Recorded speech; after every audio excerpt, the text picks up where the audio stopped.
The year is 1978, and we're talking wedge. Back then, I was just about making some, in my nappy. But some slick Rick looked through a Lotus leaflet and dropped a big wedge of his own. Enough for a small house, in fact, on a silver wedge with a red leather interior. Life was good, and for the first few years, this Lotus Esprit was pampered. But in the mid-80s, it turned white, got some dodgy red stripes, gained a couple of inches ride height, and a nasty blue interior. Ugh. In the early 90s, it was put into storage for more than 2 decades. I potty trained hard and made just enough wedge to buy myself an abused Lotus Esprit and bring it back to Ireland. Yes, on a potato. See, I say abused because some mugger has wedged an air chisel into the chassis.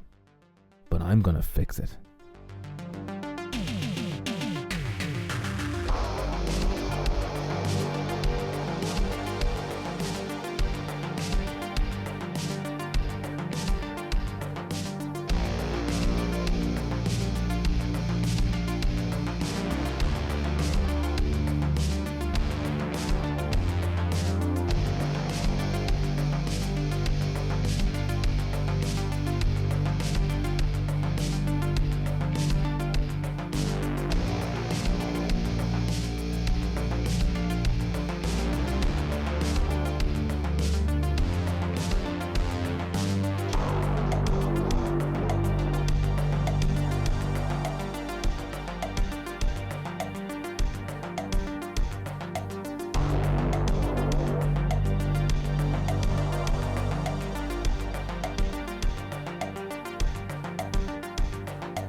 You know, taking on your first restoration, it requires persistence, diligence, a lot of logistical work and research, organising, and above all, balls.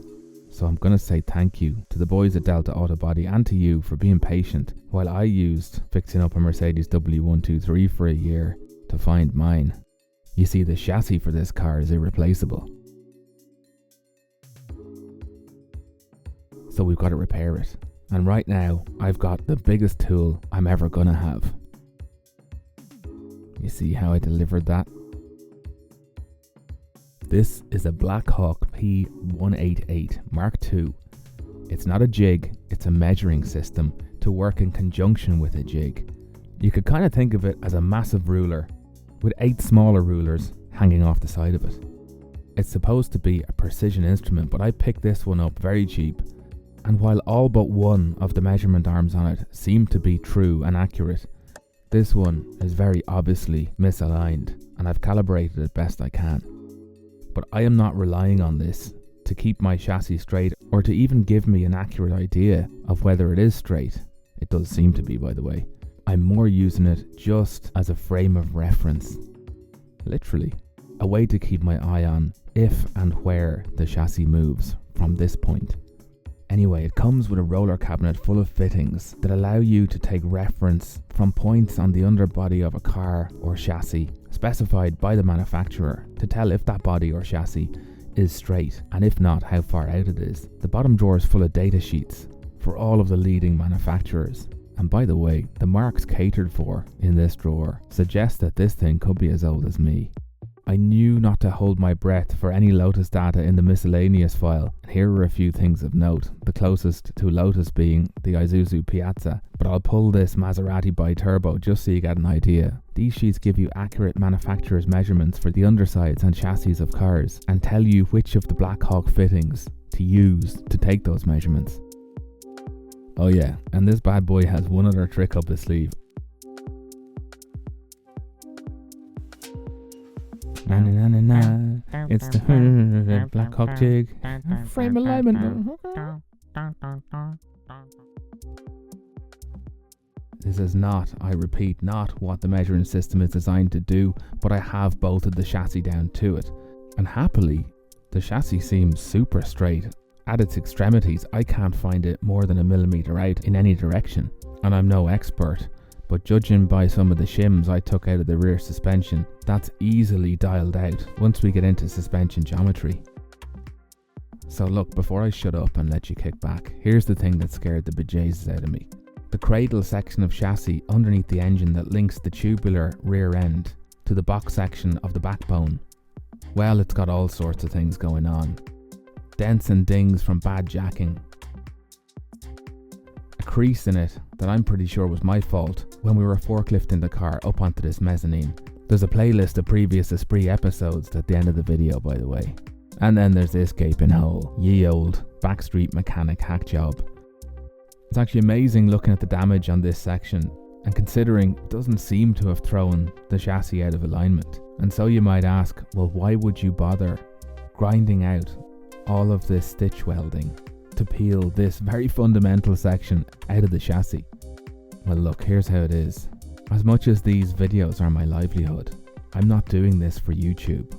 I'm not doing it to flip this car, and I don't just want it to look good. I want it to be good. This one's for me.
Welcome to the world of sheet metal bending.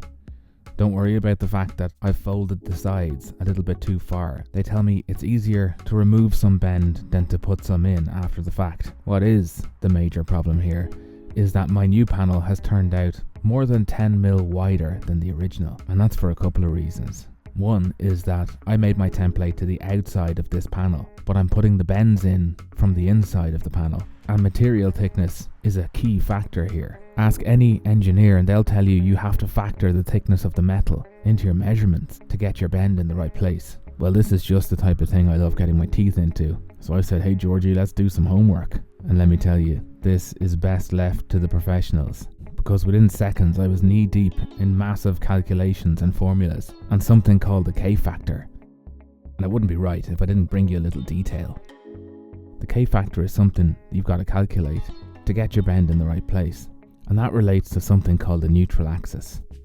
You see, when you bend a piece of metal, to the outside of the bend that metal is being stretched, while to the inside of the bend, or the inside of the piece of metal, it's being compressed. And somewhere in the middle is the neutral axis, although it's not actually in the middle, and that's the line at which the metal is neither compressed nor stretched. I started to realise very quickly that I could learn these formulae and make the calculations till the cows come home. I'm not operating with precise enough equipment for it to matter. And instead of making a bend allowance here, the allowance that it's smart to make for someone like you or I is to have enough spare metal to be able to have a couple of goes at this.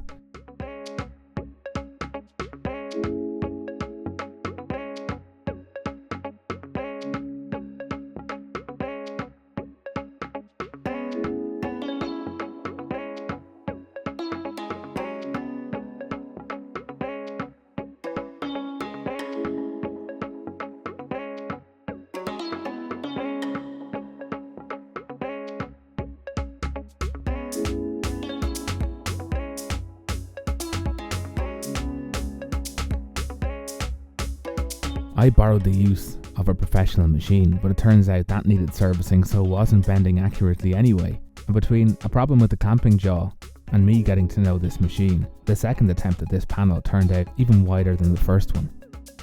And I realised that this machine was invaluable for its removable jaws, but otherwise I'd have been just as well off learning how and where my own machine bends. Anyway, it only took 3 passes for me to nail this panel.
be honest, I didn't think this was going to be possible.